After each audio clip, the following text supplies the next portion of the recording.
The way we work is rapidly changing. Home offices, increased surveillance, tech, performance pressures. This idea that your work is your life, that blurring of values and time, and I think that ends up making people pretty lonely. Dr. Zach Seidler is a clinical psychologist and the global director of men's health research at Movember. He's seen firsthand the effect poor mental health has on the bottom line of many businesses and says loneliness is underestimated in modern workplaces. Loneliness thrives on being at arm's length. And I think that we have a lot of that because we are so rushed, because we are so productivity and profit driven. And it could not be clearer that this is harming productivity, it's harming cohesion, and it's something that we really need to be taken seriously. So if the impacts of mental health are so clear, how can we change our workplaces to improve both employee well-being and our bottom lines?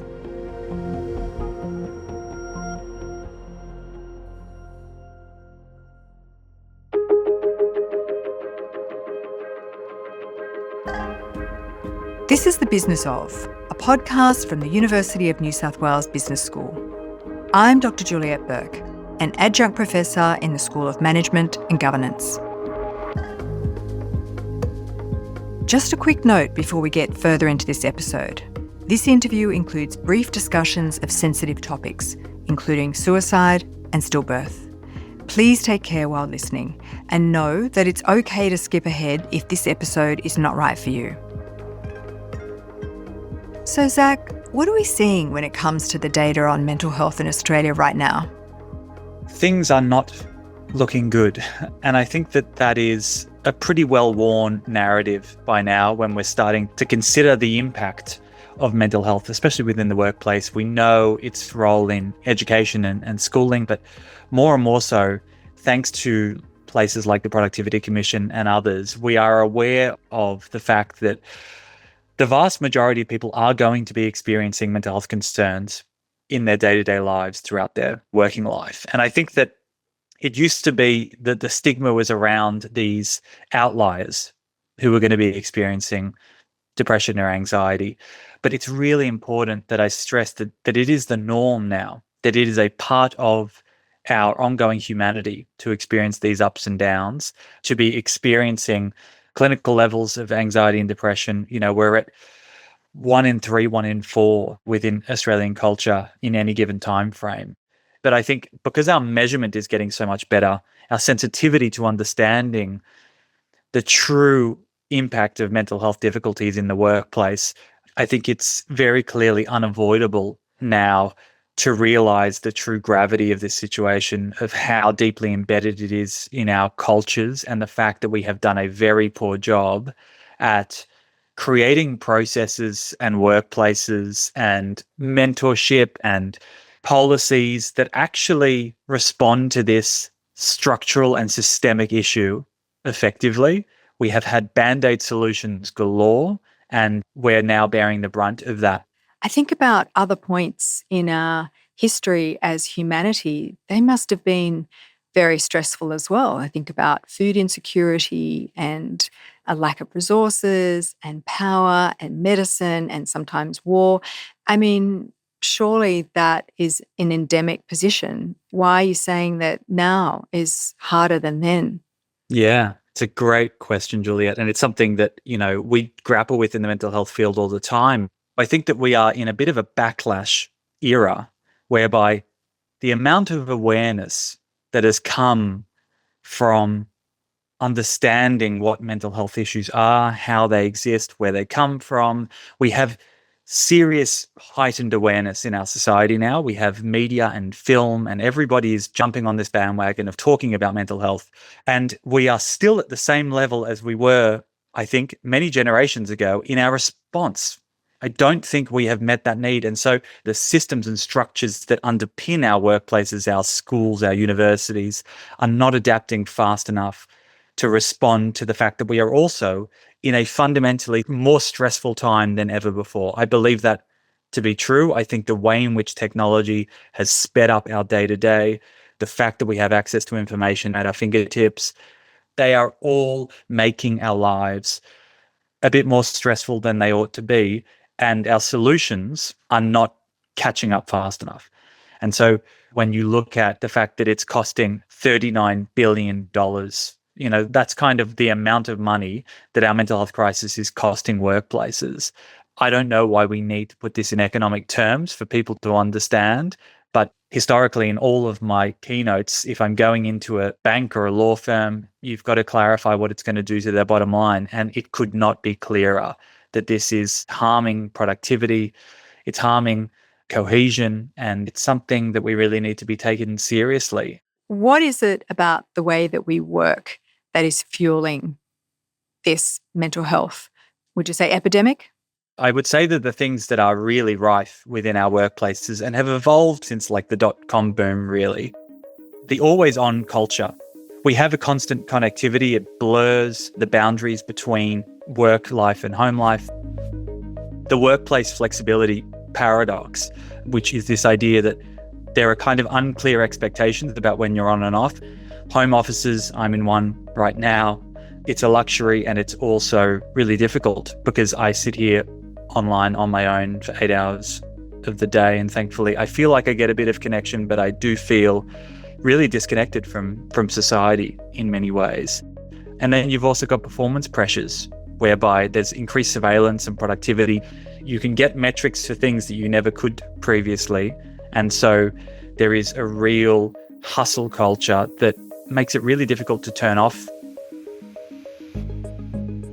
And then there's the broader contextual circumstance, which is not going to be a surprise to anyone: the cost of living crisis, job market insecurity, and then we have social and political stresses, which mean that when we're pulled into reading about war zones or climate catastrophe, you get source confusion, which is this idea of not really understanding where your anxiety comes from.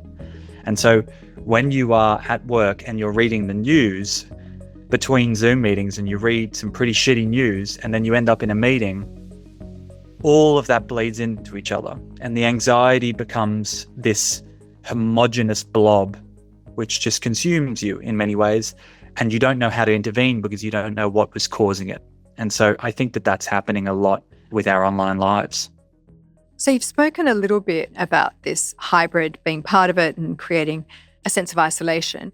I'm wondering, though, if you can talk through the sort of loneliness experience for those people who are physically present in the workplace. Is it a different kind of loneliness that happens then, or is actually what you're saying that physical presence mediates a lot of what is driving the mental health issues? The way in which we're engaging in the workplace now doesn't look the same as it did 5 years ago. When it comes to, the water cooler chat of days of old, I'm just not witnessing that anymore. I go into plenty of workplaces. I see how they're interacting with one another, and it's very siloed, and it is, very project oriented. And it seems very much like the types of interactions of going out for lunches and workplace drinks, that has completely been dismantled. And so I think workplace culture is nowhere near as strong as it was. And you'd like to think there are only so many hours in the day. If you've dropped the 5 to 7 p.m. drinks with your colleagues, then you've gained dinner time with your family. That is not happening. That is not happening.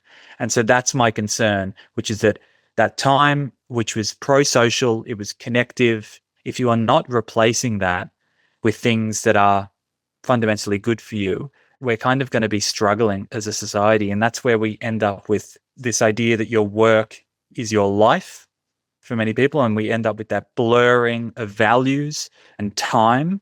And I think that ends up making people pretty lonely. So how do we shape our workplaces to support good mental health? When it comes to creating safe, mentally healthy workplaces, it is about creating the safe bounds for your workforce, your employees to respond and create suggestions around what is helping and harming them, providing them with avenues to actually take pause and consider, what is it that is making you anxious here? What is it that is making you feel down and out? What is it that we are doing as a workplace that is creating those confines for you. And I think that the really stressed, thing that I talk to the C-suite about is when you hear those things and those are going to cost you to implement, a 4-day work week, for instance, as a blanket example, the numbers don't lie here. And so if it's going to cost you millions of dollars to bring about and implement these changes, it is costing you far more in money that you can't even see currently. And this is the thing, like creativity is stifled when anxiety is high. The ability for your team cohesion, for your employees to get along with each other and actually get the most out of each other when they are not feeling held and supported. So when I talk about positive workplaces, I think that we need to really be focused on understanding your employee base and their needs, and really focusing on the fact that they might be so inculcated in these ways of working that it's going to take, structured knocking those walls down to get to the bottom of some of the difficulties they are having. So you've spoken about a number of things there. Which do you think is the one that workplaces could get most bang for buck? Is it about employee empowerment? Is it about relooking at job demands? Is it about technology and the blurring between work and life? What do you think? I think the blurring of tech is something that should be tackled on an industry-wide level. I think that that is something from a policy perspective that needs to be taken seriously, because again, it's become so insidious that we can't even see its impact. So I think that that needs to be dealt with. The job design stuff is really nebulous in my eyes. It feels very hard to pin down. You talk to people about it, it's not very sexy. PDs is not the place that people want to spend their time. So I definitely think that instead of that, like focusing on harnessing the strengths of your workforce, of understanding their needs and desires and spending time co-creating solutions with them, because that also makes them feel empowered fundamentally, and also answers their qualms and makes them feel like they're in the right place that is in line with their values. That is going to lead to greater retention and also makes them feel that the leadership has their best interests at heart. And I know for a fact, you look at the data, they do not feel that way. Workforces across the board often feel left out at sea by leadership. And so something that I often stress, if we're talking about empowerment of your workforce, the best way to do that is to validate vulnerability in leadership.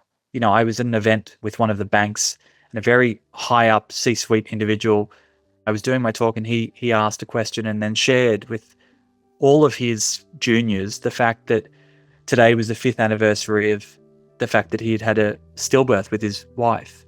And he was crying in front of this whole group. And just watching the way in which that humanized him. I just said that the lines are very blurred between work and life. And that doesn't mean that we trauma dump, but it does mean that we find ways to show up at work as 3-dimensional beings, because that is the way in which you cut through loneliness. Loneliness thrives on being at arm's length. And I think that we have a lot of that because we are so rushed, because we are so productivity and profit driven. The soft stuff is not of interest to many people. And as any psychologist will tell you who's worth their salt, a bit of the soft stuff will lead to huge, huge benefits. Now, that example that you've just given about the CEO, I'm just going to make an assumption here. You'd said he was a male, but was he in his late 40s? He was. Because I think your research shows that men in their late 40s are overrepresented in loneliness statistics. Now, why is that? I think the fact that they often hold the most power and are making the most money leads to a pretty negative view of lots of these guys. And they also, when they move into those middle years, in the same way that women often talk about it, they kind of gain a strange, like, emotional invisibility, whereby they are the protector and provider for their family or their workplace, but they are no more than that.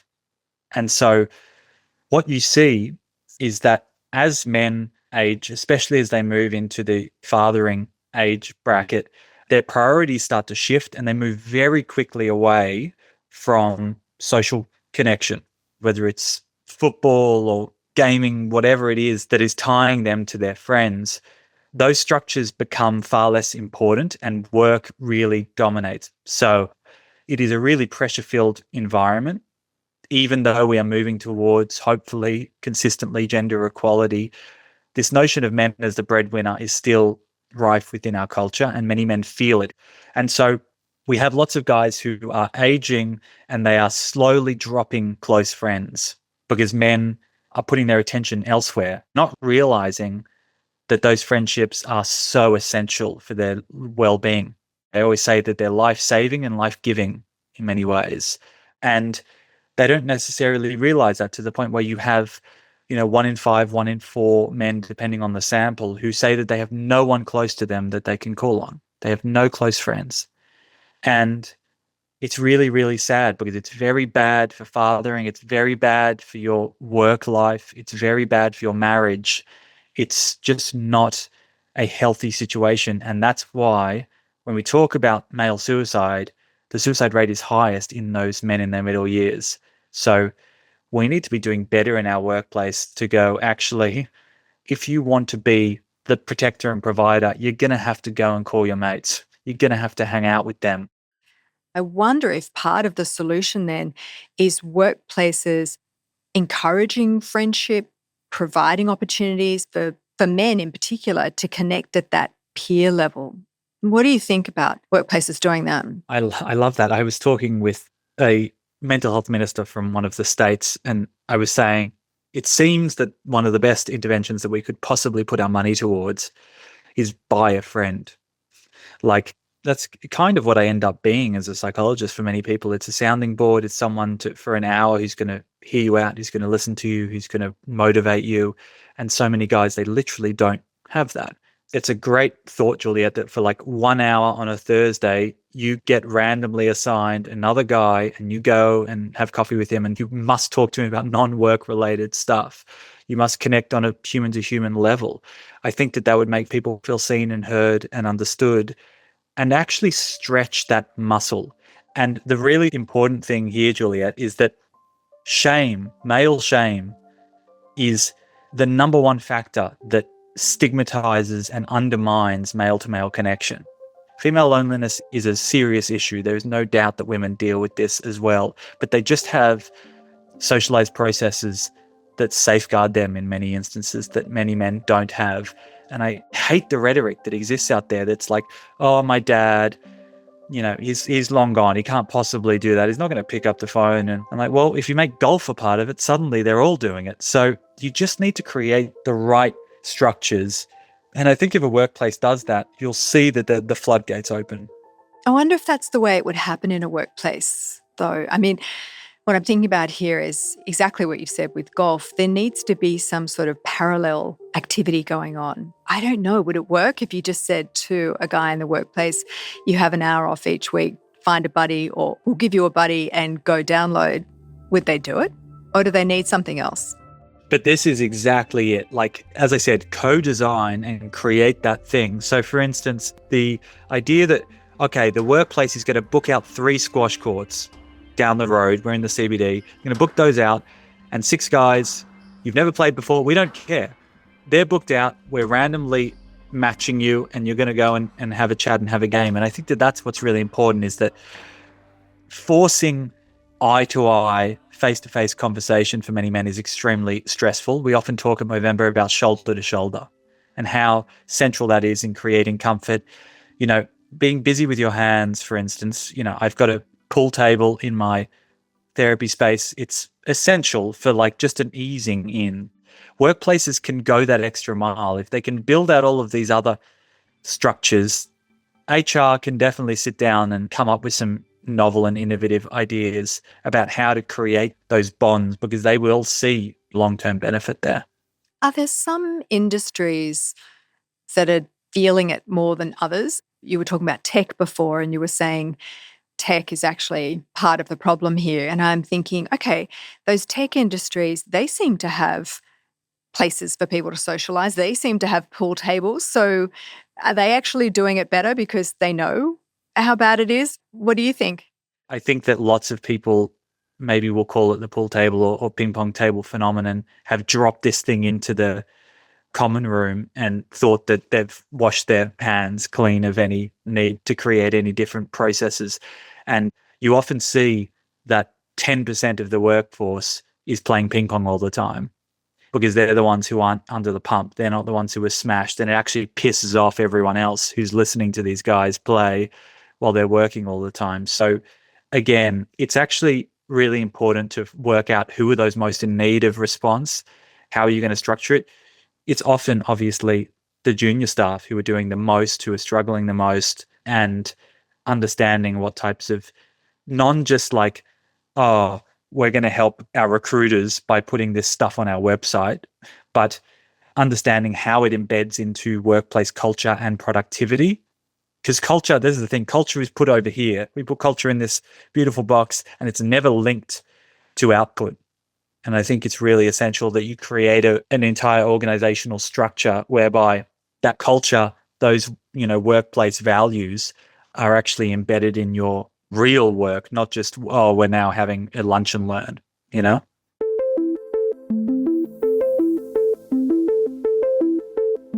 So like Zach said, the pool table or ping pong table phenomenon is not a true solution for the mental health concerns in the workplace. That's Professor Barney Tan.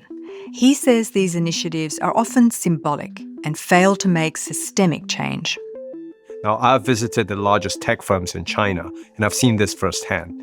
They have beautifully designed office spaces with nap pods, with basketball courts, and even indoor running tracks. But the strange thing is, a lot of these facilities are completely unused during working hours. They're there more as a signal than a support structure. And that's the issue. These amenities are meant to project care, but they often don't get used because people don't feel safe or supported enough to take a break in the first place. So the core problem isn't the absence of cool spaces or relaxation perks. It's the absence of psychological safety and connection. Many modern workplaces are so efficiency-driven that we've eroded the kinds of interactions that support well-being. Those spontaneous chats in the pantry, the casual venting over lunch, those water cooler moments may seem trivial, but they play a huge role in how supported people feel at work. And these interactions have become even more uncommon post-COVID. So unless perks are embedded in a culture that encourages their use, and unless people feel the permission to step back without being judged, these would just be decoration. So the real work is actually cultural. And so thinking about those cultures as well as the vulnerabilities of certain groups, are there industries where you think this industry is highly at risk and this group of people are highly at risk? Yeah. The industries that I think we continuously overlook and misunderstand are mining and construction. Like the suicide rate in the construction industry is rife. If you go and you talk to any guy who is out there on site and you ask him, has he ever lost a work buddy to suicide? Everyone is going to say yes. It is so, so common. And as a result, thankfully, there was a pause moment with someone who could actually make meaningful change, and Mates in Construction was born. And that is an incredible on-site intervention where they go and they connect you up with someone who is a construction worker themselves but is being trained and upskilled to be on-site and offer guidance and advice when you need it. They're an open ear. They go and they talk about mental health literacy and training. It's a beautiful program, and it's been rigorously trialed across Australia and is now being rolled out across the globe. And there's Mates in Construction, there's Mates in Mining, Carpentry, there's all of these different offshoots of it now. And so I think we are always going to see, if you just match suicide rates to various demographics, it's going to be those men in their middle years. And where did they show up? They're often in blue collar jobs where things are insecure, and we are still witnessing plenty of white collar distress, loneliness, suicidality. We can't pretend that that's not the case. So I think that we need to be very aware of the fact that this stuff doesn't discriminate by any means. It doesn't matter how much they're being paid, but it does matter that creating places, especially, and I'll just say this really quickly, Juliet, EAP is not sufficient. Having this service that you pay $100,000 for as a bank or whoever it might be, have you checked how many people are going and speaking to these people? Like rolling this thing out asking your workforce if they actually like it. Most of them don't think it's confidential to start with, so they don't even go and speak to them. So I think that we really need to be considering how we are offering psychological support. If you are taking that on as a responsibility as an employer, make sure that you're offering something that works. So how are these mates in mining, mates in construction, how are they different to an EAP provider? So it's not an EAP because it's literally other employees. They are other guys who have been in that place and they are not there to offer you counseling. It's Tom, who used to work next to you, who now he gets a mate's hat that he walks around site. It's a very clear suggestion about the fact that he is open for chat. He's been trained to look out for distress and help you out with your manager, whatever it might be. And he also really understands the pipeline of referral, which is a really important thing, which is that if it's beyond him, he's going to link you up to the next level. And so this is the thing. This is where you get a stepped care, like a tiered system. And so the next level is someone who's been trained in assist training, which is like suicide prevention training. And so they're still not a clinician, but they've done, days and days of this type of work. And then above them, they can put you in touch with a psychologist or psychiatrist or whoever that might be, a lifeline or otherwise. So I think that it's just understanding we don't need everyone to do everything, but having that person or these people there all the time creates an openness to that discussion and makes it much more likely to take place. So what would make employee assistance programs more effective? Here's Professor Barney Tan again. Well, EAPs are widely offered, but they're also one of the most underutilized resources in businesses today. Now, research based in the US shows that less than 5% of employees actually use them, and one of the biggest barriers is trust. People worry that using an EAP might come back to bite them professionally, even if their service claims to be confidential. That lack of psychological safety kills engagement. To make these initiatives more effective, we need to shift from availability to accessibility and trustworthiness. And that starts with transparency. So who runs the service? How is confidentiality maintained? And how is it culturally normalized within the organization? Beyond these traditional channels for employee support, we are also seeing promising developments in the digital mental health space. For instance, the US Department of Veteran Affairs has implemented virtual reality therapy programs like BraveMind, developed by the University of Southern California's Institute for Creative Technologies. This program uses immersive VR environments to help veterans confront and process traumatic experiences in a controlled setting, aiding in the treatment of PTSD. Another example is Ellie, an AI-powered virtual therapist. Ellie engages users in conversations, interpreting verbal and nonverbal cues to provide empathetic responses. Studies have shown that veterans are more likely to disclose symptoms of PTSD to Ellie than in traditional assessments, highlighting the potential of AI in creating safe spaces for mental health discussions. In addition, anyone can now download an AI companion like Replica, which offers users a platform to engage in conversations, providing emotional support and companionship. While not a replacement for professional therapy, such tools can help alleviate feelings of loneliness and provide a non-judgmental space for users to express themselves. However, it's important to remember that these tools are supplements and not replacements for a supportive workplace culture. Technology can aid in mental health support, but it cannot substitute the need for genuine human connection and a culture that prioritizes psychological safety. Organizations should aim to integrate these tools thoughtfully, ensuring that they complement broader mental health strategies that include open communication, supportive leadership, and a stigma-free environment.